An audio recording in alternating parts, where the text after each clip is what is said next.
to spend a lot of time in the book of John today, in the Gospel of John. And what you have to understand is all four Gospels have audiences that were specifically written to.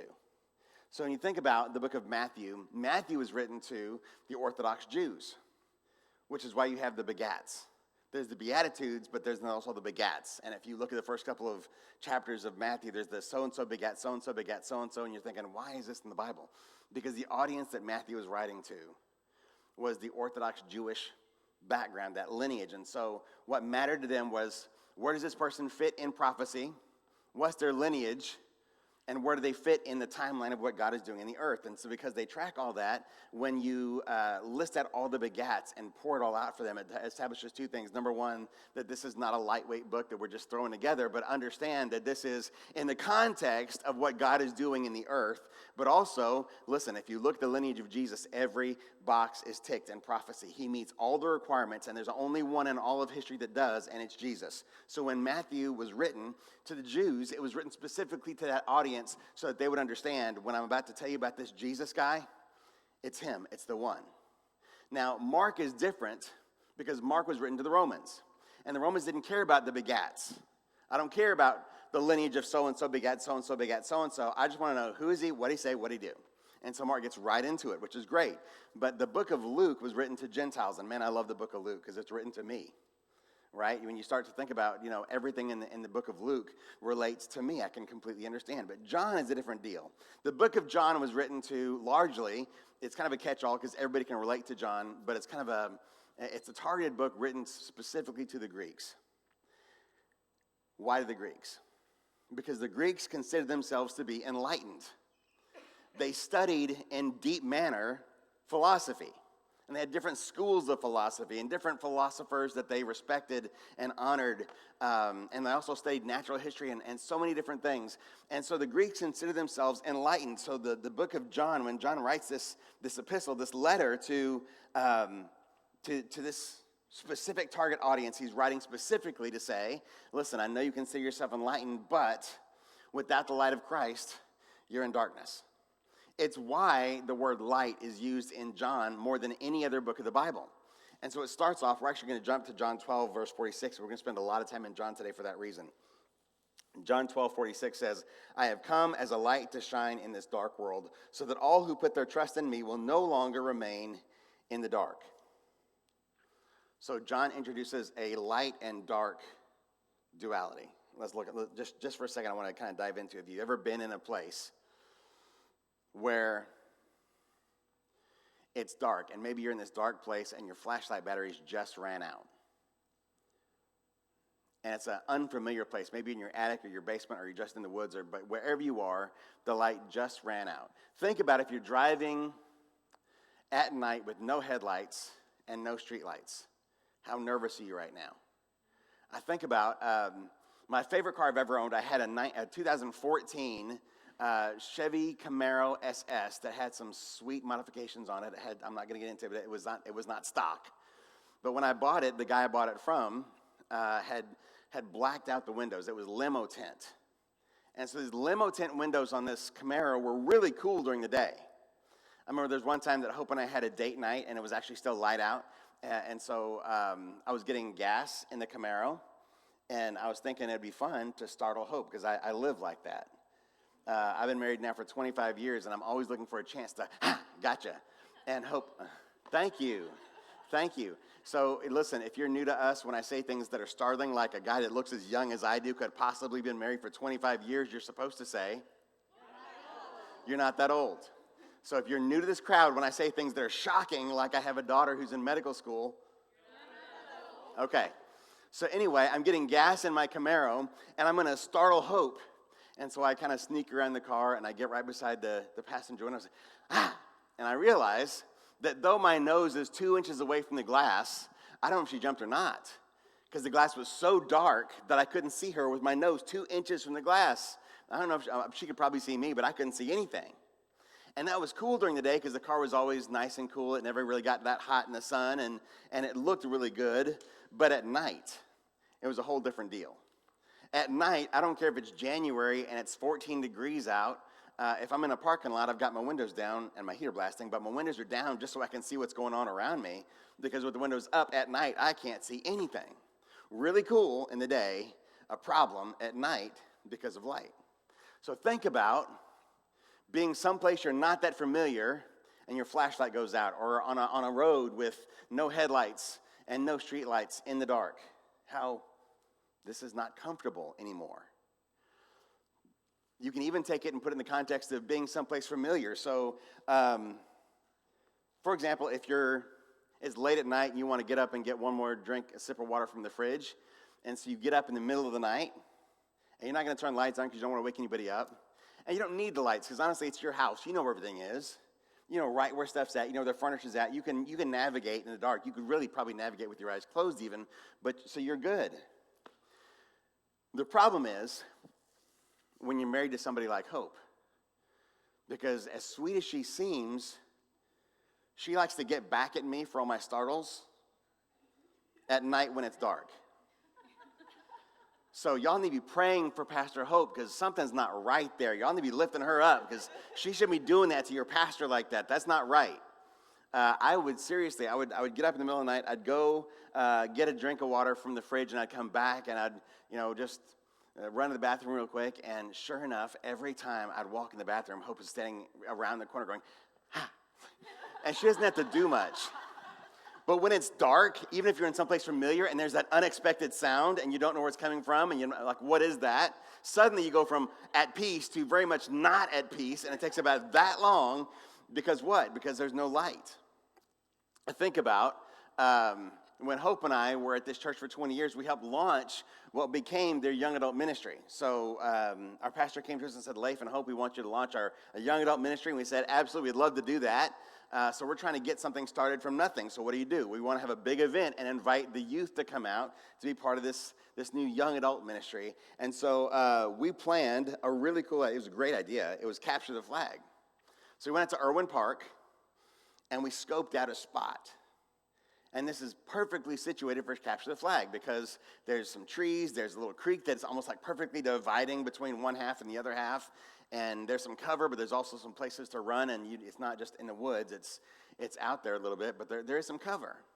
And so we said, this is the spot. And so we promoted it, and man, we had a bunch of kids come out. The problem is we're going to play at night.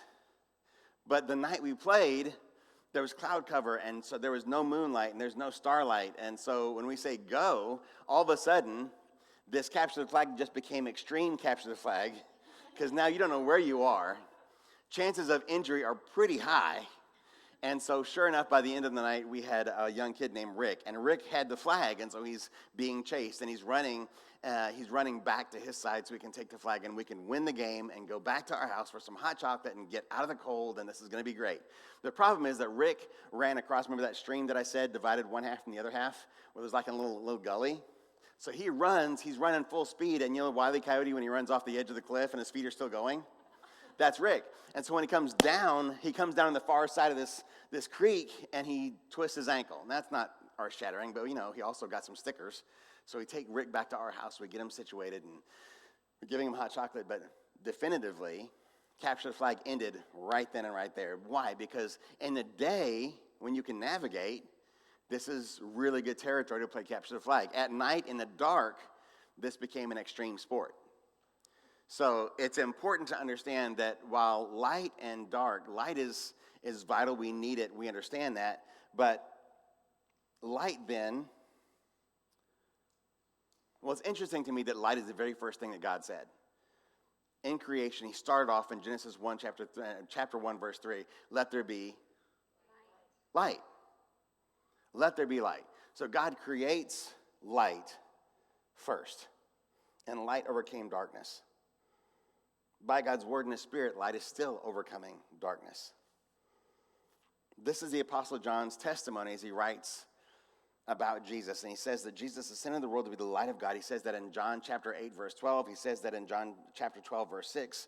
But even before you get that far, in the very intro to the book of John, it's John chapter 1, 1 through 5. It begins, in the beginning, the Word already existed. The Word was with God, and the Word was God. He existed in the beginning with God. God created everything through him, and nothing was created except through him. The Word gave life to everything that was created, and his life brought light to everyone. And by the way, this is beautifully mirrored in Colossians chapter 1, 15 through 20. For he, Jesus, is the image of the invisible God, firstborn over all creation. Nothing was created that wasn't created through and by Jesus. In verse 5 it says, this light shines in the darkness, and the darkness can never extinguish it. Another translation says never comprehend it. Another translation says never overcome it. So imagine for a minute you're in a dark place. And yes, there are people who are blind and have figured out how to navigate, but we're talking about spiritual darkness. But just for a second, I want you to imagine you're in a dark place. And you call out for help. I need light. And somebody hands you a hammer. And the hammer is super helpful if that's what you need. But in this moment, a hammer cannot help you. If you call out for help and somebody hands you a tuna fish sandwich, well, first of all, when you taste and find it's a tuna fish sandwich, the proper response is throw it back at them and say, bring something other than tuna fish if you want to help me out with that. But still, nothing can substitute for light. Nothing substitutes for light. Not hammers, not sandwiches, not anything. Nothing substitutes for light. So Jesus has come as a light into the world. Receiving Jesus, though, is our fulfillment. God's plan for us. When we receive the light of Christ, that is God's plan, God's purpose for us.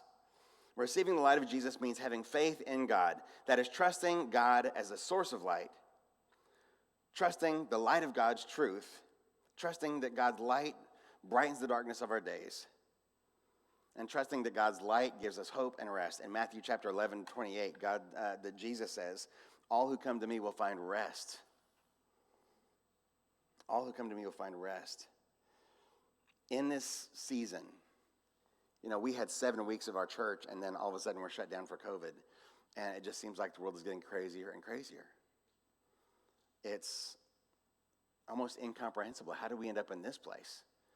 Where somehow we've made villains out of the people who are trying to protect us most and serving us. We've given over everything and just stopped life as we know it because there's this virus out there. Now, it's got 99% survival rate, and I don't want to minimize it. So for the ones that it really impacts, for the ones who this morning are watching online from home, we've got several cases. We had, just this past week, a kidney stone, a knee surgery in our congregation. Now, there's about half of us here this morning. The rest are watching online, and what you have to understand is this week has been a little crazy with people who are persevering in the midst of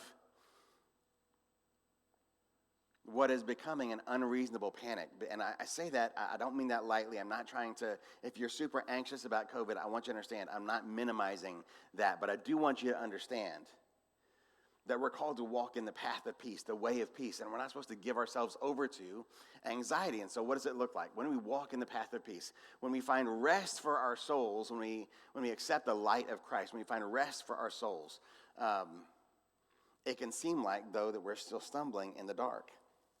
In 2008, Stormy O'Martian wrote a book. And her name is Stormy O'Martian. I keep hearing it pronounced Stormy O'Martin, but it has an extra I, so it's Stormy, it has an A, so it's Stormy O'Martian. Stormy O'Martian wrote a book called Just Enough Light for the Step I'm On. And she based this on Psalm 119, verse 105. Your word is a lamp unto my feet and a light unto my path. A lamp unto my feet and a light unto my path. A lamp unto my feet. Not a lamp unto the entire countryside. Not a lamp unto the final destination, but a lamp unto my feet. Right here, I can see this right here. A lamp unto my feet and a light on my path. That's significant. We're going to come back to that. But in her book, she describes how we all want to know God's plan for our lives, but God, in his grace and mercy and wisdom, prevents us from seeing or knowing too much. We need only to let God, his light, his word, his truth, enter our hearts, and we find that God gives just enough for us to withstand all we face. because we can really only handle so much. And what I mean by that is if you had told me 20 years ago that at some point I would be responsible as a lead pastor to love on, care for, and to guide a congregation, that would have freaked me out. It just would have. My job is not about preparing a nice little message for Sunday. My job is to love, to care for, to shepherd, to guard, to take care of the people who've been entrusted to my care. And I take that incredibly seriously, so we don't take this lightly. So if you told me, even 20 years ago, hey, Leif, someday you're going to be a lead pastor, that would have freaked me out. Even when I knew it was coming, last May, when the pastor I had served for so long pulled me into his office and said, hey, Leif, if you ever want to start a church, we want to bless and send you out. It had gone from something theoretical to, oh, shoot, it's happening. God, I need light for this step. I'm not concerned about the next 20 steps. I want to know what I'm supposed to do next. What's the next step? I need light for this step. My daughter has been planning since she was young. She wanted to go to medical school. My oldest wanted to go to medical school. And so it was all theoretical until this week she had her first quiz. Now, y'all, this is a quiz. Not an exam, not a final, a quiz. And she studied all night long for like 2 or 3 nights straight. So she'd be ready for this quiz. Of course, she aced it because it's who she is. And she's so methodical about it, planning and preparing that, of course, she does well. But you could see the weight on her shoulders as we went from the theoretical to the real in this moment. In the same way, Jordan Hendricks is going and leaving for college this week. Where's Jordan? She's in kids. So is she going to be with us next week, or she leaves this week? She leaves Friday of this week. We're moving from the theoretical to the actual. My son is about to go back to college. My son is around here somewhere. And he is about to go back to college. And as he goes back to college, he's moving back in the dorms. And we go again from the theoretical to the actual. I don't need, in this moment, to know what God has for me 20 years from now. I just need to go, God, what's next? This next step I need to take. God, where do you want me to go? How do you want me to approach this? God, what do you want me to do? And thy word is a lamp unto my feet and a light unto my path. A lamp unto my feet. So right here, God, be with me right here in this moment and help me take the next step. Because that's what I need. In his grace and his mercy and his love, he doesn't give us more than we can handle. That takes me to Psalm chapter 36, verses 5 through 9. It says, your love, Lord, reaches to the heavens, your faithfulness to the skies. Your righteousness is like the highest mountains, your justice like the great deep. You, Lord, preserve both people and animals. How priceless is your unfailing love, O God. People take refuge in the shadow of your wings. They feast on the abundance of your house, and you give them drink from your river of delights. Let's be real clear about something. We've been in the midst of this More Than Enough series, and part of the whole More Than Enough series is understanding that we're in a difficult season in the life of our nation and our culture. So we've been talking about how to persevere in difficult times, but never mistake that as, we're a poverty mentality church. We're a difficult, no, we're just supposed to suffer on this side of heaven. Listen, we believe in blessing. We believe in favor.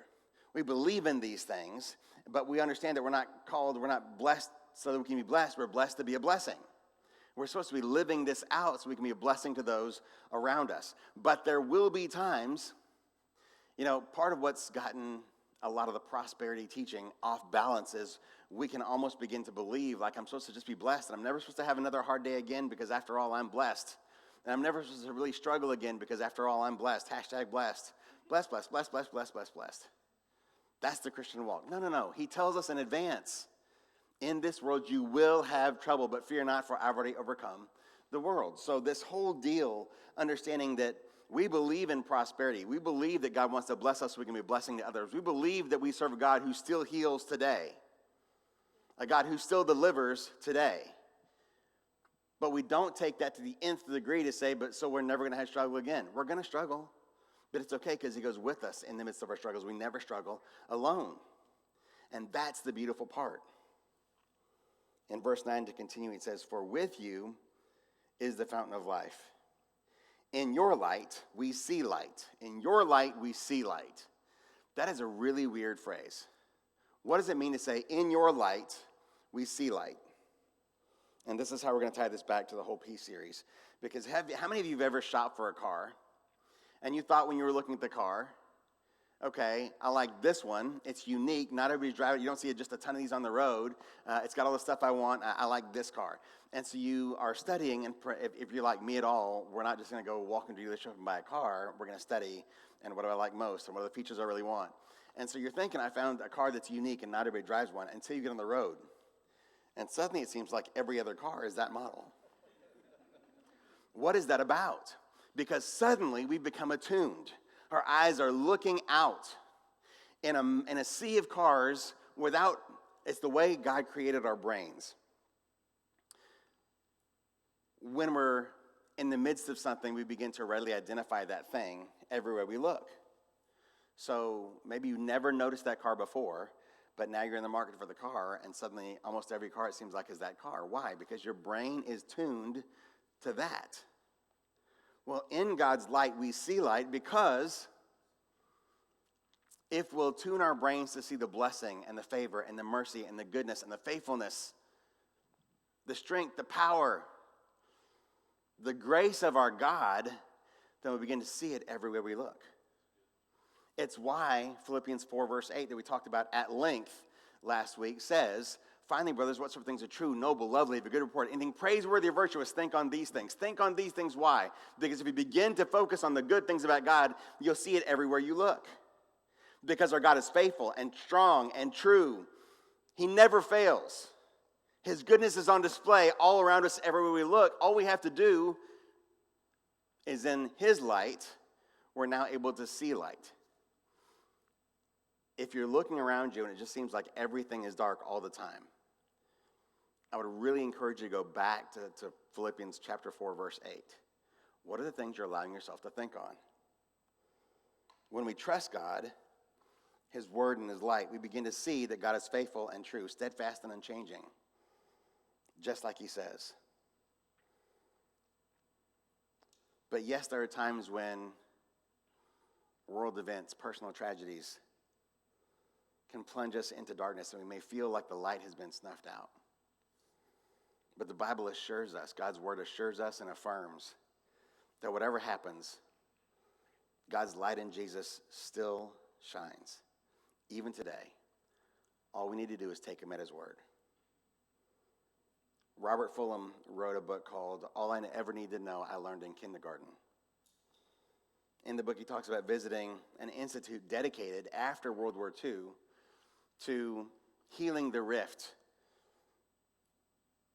between the Greeks and the Turks.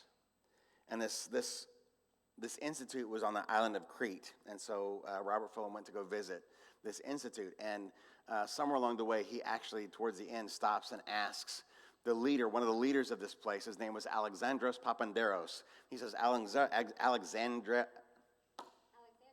Alexandros, thank you, baby. That was so good. Alexandros Papandreou, he says, what is the meaning of life? Again, we're going back to the philosophical.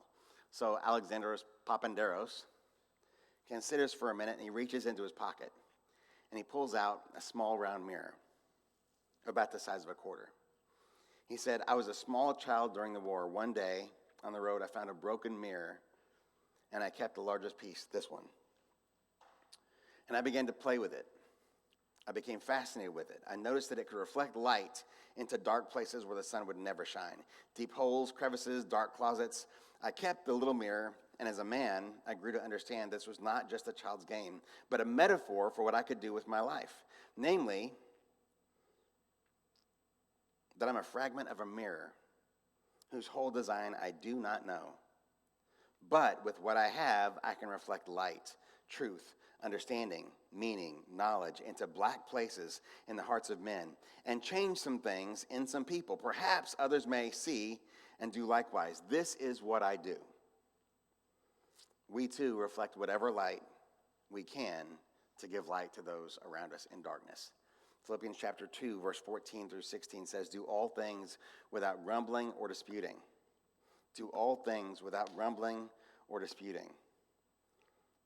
Do all things without grumbling or disputing. Why? That you may be blameless and innocent children of God without blemish in the midst of a crooked and twisted generation, among whom you shine as lights in the world, holding fast to the word of life, so that in the day of Christ I may be proud that I did not run in vain or labor in vain. So the Apostle Paul is writing to the Philippians, and he says, do all things without grumbling and dispute, that you may be blameless and innocent, children of God without blemish, in this crooked and twisted generation, among whom you shine as lights in the world. So what does it mean to shine? To give off or to reflect light. Specifically, we're going to talk about reflecting light. So specifically, the definition of shine is to give off or to reflect light. We're going to talk about the biblical definition of how our walk with Christ is as we reflect the light of Christ. So what does it mean to shine? Number one, it says, stand up and be heard. Jesus said, let your light shine before others in Matthew chapter 5, verse 16. Let your light shine before others. He explained that no one lights a lamp just to hide it under a basket. A lamp is meant to be placed on a stand and to give light to everything around it. Whether you're timid or outgoing, you're called to be a light to the people around you. And it's only possible if you're taking time to engage and cultivate relationships with people around you. This week, I was at the gym on Monday. And there's a guy at the gym. And I see him all the time. He's always super, super intense. He's the guy in the gym that's always got like a scowl on his face. And he's a big guy. He's built. This is not his first day in the gym. He's been here a while. As a matter of fact, like he's done. He can go home now. But he's in the gym, and he's very focused. He's large. He's intimidating to look at. And normally, when I go to the gym, I have my earbuds in, and I'm there for a purpose. I'm here to work out. I'm not here to talk or visit. I just want to work out, and I want to get out because I have other things to be doing. But this week, as a matter of fact, last Saturday at the food drive, I accidentally brought my earbuds with me and put them in my Dan's truck. And so I didn't have my earbuds, and that was by God's providence, because this guy is walking by, and like the Holy Spirit just quickens me. Say hi. I said, hey, man, how you doing? I'm telling you, he would have been less shocked if I had just like drop kicked him on the spot. He's just like, why? I'm sorry, what? I said, hey, man, how you doing? And he says, I'm doing my best, man. I'm hanging in. I'm just trying to make it. Okay. One of the trainers at the gym I work at 24 Hour Fitness in McKinney on Hardin, and one of the trainers there is named Jeremy. And Jeremy, every time he sees me, even with the mask on, he says, man, Pastor Leif, you just keep smiling. Your smile is contagious. So I see this big old burly guy, and he's kind of stomping. He's got his determined face on. I say, how you doing? What? I'm sorry, what? How are you doing? And he begins to pour his heart out. I'm doing my best. I'm just trying to hang in. I'm just trying to make it. But what started as a small conversation led to a coffee, and we go have coffee. And I spend time with this guy, and he starts to pour his heart out, and you realize, okay, he may look gruff. He may look intimidating. He might scowl on his face when he's at the gym. But you know, at the end of the day, my smile is my smile. My smile. You don't get to take my smile because you scowl at me. That's right. This is who I am. Because God's sending me everywhere I'm supposed to go. I'm supposed to go with this because I'm supposed to interact. I'm supposed to let my light shine. What does that mean? First and foremost, I have to step out. But here's the cool part. He doesn't say, make your light shine. He doesn't say, find a way to make a light and then let it shine. He doesn't say, force your light to shine. He says, let your light shine. Just let it. What do? I just have to let it. There's hope and joy on the inside of me. I don't have to force it. I just have to let it. You've got hope and joy in your life. Why? Because you have Jesus. You don't have to force it. You have to let it. There's going to be a smile on your face. There's going to be a joy in your step. And when people see you, they're going to say, hey, man, keep on smiling. Your smile is contagious. It's not something special. There's nothing special about my smile. It's not that I've got the best smile in the world and y'all sucks. Your pastor just said suck on stage. How weird. Okay. It's not that my smile is better than yours. I'm just really used to letting it shine. It's not something you can't do. We just have to let it shine. Not force it, not make it, not crank it up. Just let your light shine. Number one, step out. And by the way, that is not dependent on introvert, extrovert. It's not dependent on if you're comfortable letting your light shine. But here's the goodness of our God.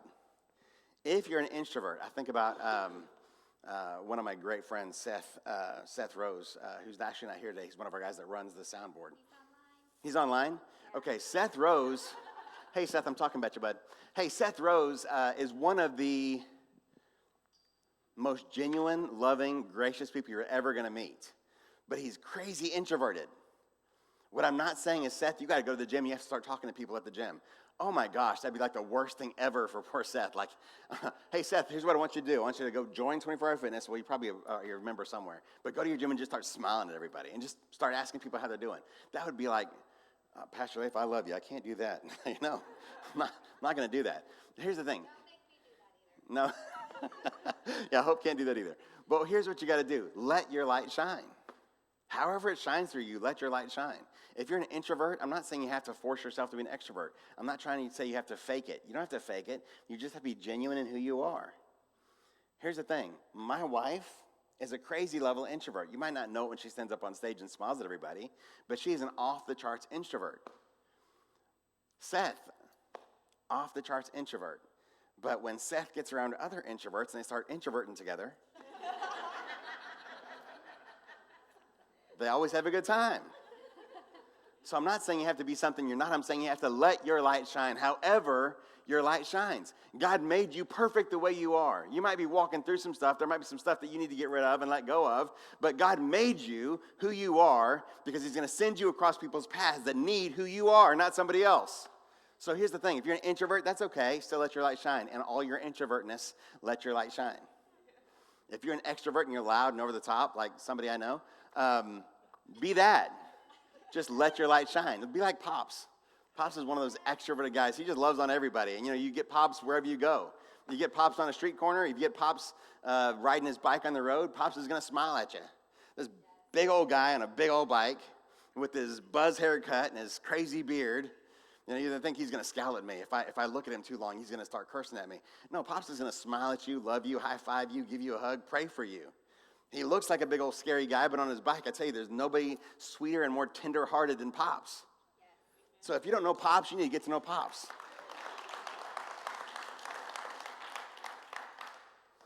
Okay, that's point number one. Stand up and be heard. Let your light shine. Point number two, always point back to the light source. When Jesus said, let your light shine before others, that wasn't the whole sentence. He went on to give the reason why it's important to shine, so they may see your good works and give glory to your Father who's in heaven. When I was talking to my new friend Donnie at the gym, I didn't say, I know you're struggling, but it's okay now because you got me in your life and I'm your friend and I'm what you need. No, I only have light to shine because I've caught it. I've been given the grace and mercy of God, so now I can share the grace and mercy of God. But like Alexandros Papanderos, I'm reflecting. I'm not the light, I'm just reflecting. But when I reflect, I'll take the light into dark places where the sun can't shine. So, number one, stand up and be heard. But number two, always make sure you're pointing back to the source of your light. John chapter 1, verse 9, the true light, which gives light to everyone, was coming into the world, talking about Jesus. He's the sun, we're the moons. He's the real light, we're reflectors of his light, and that's all. It's not that I'm special. It's not that I'm more outgoing so I can do something you can't do. All you're called to do is let his light shine. Let his light shine. Not make it, not force it, not twist it. Let his light shine. However he's caused you, however he's created you to be, let your light shine. We're reflectors of his light, and that's all. 2 Corinthians chapter 4, verse 6 says, for God who said, let there be light in darkness, has made this light to shine in our hearts so that we could know the glory of God that is seen in the face of Jesus Christ. In other words, let me break it down differently. In other words, God who first ordered the light to shine in darkness has flooded our hearts with his light. So now we can enlighten men only because we can give them knowledge of the glory of God as we've seen it in the face of Jesus Christ. The beginning of verse 16 says, let your light shine. Let your light shine. And let it shine before men in the presence of those who would hate you and kill you and reject you and deny you. When I first smiled at Donnie and said, hey, bro, how you doing? He didn't look pleased that I asked. But that's okay. Your scowl can't steal my smile. Let it shine and let them see the beauty of your works. You know, when you hide your testimony, you're not doing anything but preventing somebody from seeing the beauty of God himself.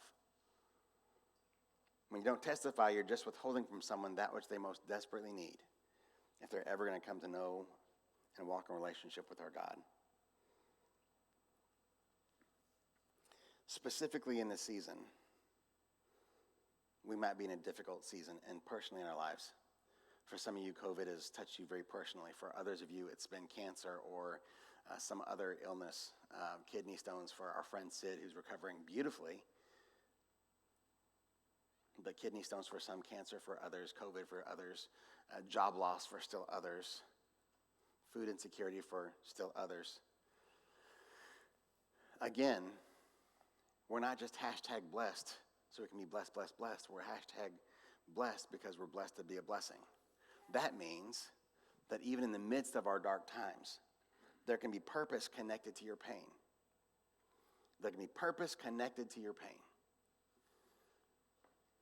It's easy to listen to a message like this and say, but you don't know. You don't understand what's happened to me. There can be purpose connected to your pain. It's not instant, it's not automatic, but there can be purpose connected to your pain. You can allow whatever you're going through to be a light that he would choose to use. And you don't need a light in the middle of the day. You need light when it's dark. It's not when the sun's up and there's no clouds. You need light in darkness. And so I'm going to read another passage. Y'all know I love to do this, so I'm sorry. Matthew chapter 16. We're going from verse 16 to 30. Listen, I say I'm sorry. I'm not really sorry. We're in church. That's right. That's what we're here for. We're here not to listen to Leif pontificate. We're here to hear the word of God. So beginning in verse 16. Again, it's Matthew chapter 16, verse 16. And by the way, this should be a really familiar story to us by now. That's Acts. It's Acts 16 through 30. I don't know why it says Matthew, because I wasn't paying attention when I wrote my notes. That's why. Acts chapter 16, verse 16 through 30. It says, once we were going, this is Paul writing, to the place of prayer. And we were met by a female slave who had a spirit by which she predicted the future. She earned a great deal of money for her owners by fortune-telling. She followed Paul and the rest of us, shouting, these men are servants of the Most High God who are telling you the way to be saved. By the way, what she said is good, right? But the way she said it was not good. You have to understand that what's happening here is this demon-possessed girl is following Paul around and she's shrieking. She's making a scene that makes it less attractive, not more attractive, to come find out what she's talking about. So she's following Paul and his brethren around, and she's shrieking, these men are servants of the Most High God who are telling you the way to be saved. In verse 18 it says, she kept this up for many days. Finally, Paul became so annoyed that he turned around and he said to the spirit, in the name of Jesus Christ, I command you to come out of her. At that moment, the spirit left her. Now listen to this. When the owners realized that their hope of making money was gone, they seized Paul and Silas and dragged them to the marketplace to face the authorities. They brought them before the magistrates, and they said, these men are Jews who are throwing our city into an uproar by advocating customs unlawful for us Romans to accept or practice. Okay, these men are Jews who are throwing our city into an uproar by advocating customs unlawful for us Romans to accept or practice. Who was in an uproar? At that point, the slave owners. They're starting out with a lie. They get upset because their girl is now no longer demon-possessed and they can't profit off her. These are slave owners. And so they go to the magistrates and say, everybody's upset about this. And the truth is, it's only them. Okay, what are we willing to lay down in the service of capitulating to soften ourselves, to make it easy? I don't want to upset anybody. I don't want to offend anybody. What are we willing to lay down and leave behind so as not to offend anybody? Who is offended in this moment? Just the slave owners. But what happens next? When they begin to make their complaint, the crowd joined in the attack against Paul and Silas. If we're not careful and we capitulate and we soften ourselves and we stop letting our light shine because we don't want to upset anybody, And you don't want to make anybody feel condemned or persecuted. If you're really shining the light of Jesus, nobody's going to feel persecuted and condemned. They're going to feel loved and accepted where they are. And let's let God do the rest. I don't have to judge your sin. I just have to love you where you're at and let God handle the rest. Let me love you where you're at and let God handle the rest. That's what it means to let my life shine. Let my light shine.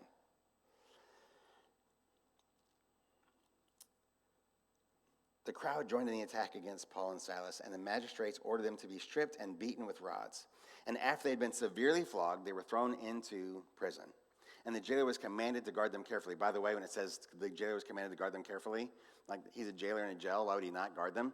It says guard them carefully because the instruction in the inference in that instruction is because if you don't, you're going to take their place. By the way, that was common in that day.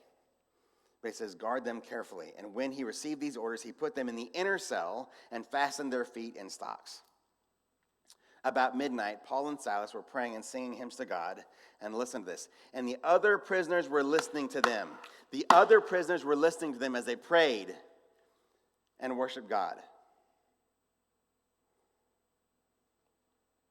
Suddenly, there was a violent earthquake, so violent that the foundations of the prison were shaken. At once, all the prison doors flew open, and everyone's chains came loose. Whose chains came loose?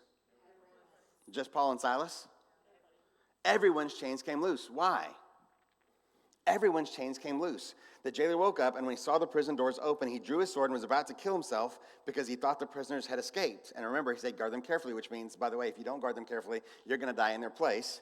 So he's about to kill himself. But Paul shouted, don't harm yourself. We are all here. How amazing is that?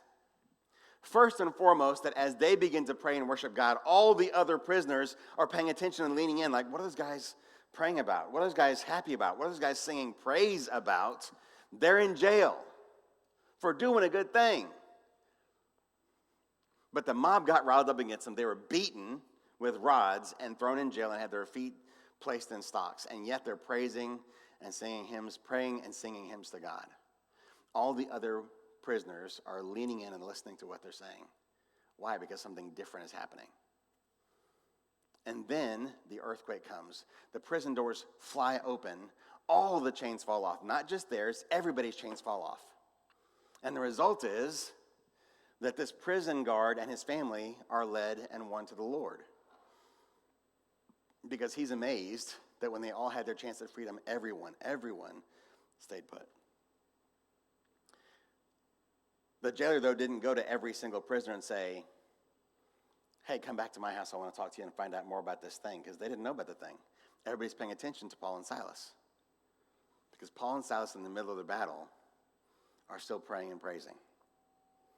So Paul and Silas praised at midnight, and all the prisoners' chains fell off. When we shine our light, others are set free. You're not hashtag blessed so you can be hashtag blessed. You're blessed so that by the light in you, others can be set free. So are you someone who's constantly talking about the goodness of your God, or are you constantly complaining about your circumstances? Are you constantly talking about the goodness of your God, or are you always complaining about your circumstances? Are they saying about you there's something different and amazing about that guy, or are they saying about you, man, that guy's got issues? Because they're saying one or the other. I want to be around that guy because there's something amazing and different about that guy because he's letting his light shine. Or are they saying, man, that guy's got just lots of issues? I will lift my hands. As for me and my house, I will lift my hands while I'm still waiting on God's deliverance. I will praise my God and let my light shine in the midst of my storm. Because the light that I'm showing, yes, I will be blessed. And yes, we believe in a God who saves and heals and delivers and multiplies. It said earlier that we drink, he causes us to drink from his river of delights. Our God is not angry at you, waiting to punish you and just smack you around a little bit, because after all, we had a neighbor one time in the first house we ever bought together. After we were married, we had this neighbor. And she was so sweet and just a sweetheart, but she had this really weird theology. She said that if you're too happy for too long, the angels will start flicking pebbles at you because God doesn't want you to be that happy. And she was serious about it. You remember who I'm talking about? I remember her name. We're not going to say her name. I'm not going to give her last name, But she lived across the street from us, and she was so sweet, but she had this really weird theology that said if you're too happy for too long, that doesn't make God happy, so his angels are going to literally, she said, start flicking pebbles at you. Okay, listen, God wants you to be happy. He just wants your happiness to be dependent upon your circumstance.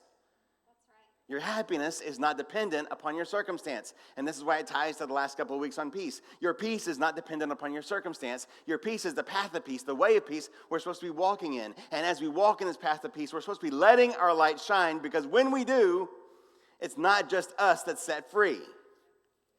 Let your light shine. Stand up and be heard. Always reflect back to the light who's the source of light in your life. That's who we're called to be. It doesn't take much for us to understand that if we'll really be willing vessels, not force our light to shine, just let it shine. If we'll really be willing to be vessels, that he'll send us into every man's world and we can make a change and make an impact. And everybody's life around us. God's going to bring divine appointments across our path. People we don't even know. A cranky guy at the gym who's just always scowling at everybody. But if you smile at him, things change. God sends you into the roughest circumstances, but you are a light everywhere he sends you to go.